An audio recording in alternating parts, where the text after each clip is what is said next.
Waar verdient het net voor jou een lintje? Waar verdient het? Die daar, omdat dat gewoon een super vrouw is. Ja, mijn zoon. Een kleinzoon bedoel ik.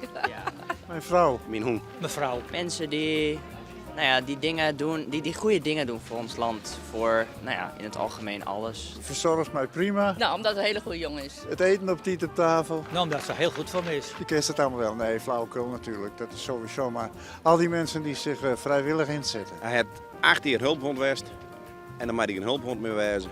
En dan heb ik nergens meer welkom in geen dieren en nergens meer. Behalve bij jou thuis. Bij mij thuis. Goed leven. Dus verzorger, mantelzorger, maatschappelijke organisaties, mensen die taalles geven en noem allemaal maar op. Allemaal die vrijwilligers, die zet ze maar eens even in de schijnwerpers. Het hoeven niet grote dingen te zijn, maar gewoon mensen die kleine dingetjes voor elkaar doen. Want dat is wat we nodig hebben. Deze meneer hier, meneer George, die verdient het dikke lintje. Die had gewoon de lekkerste gyros van heel Friesland. Dat is gewoon een ding wat zeker is. Het beste van Lauwert en omstreken.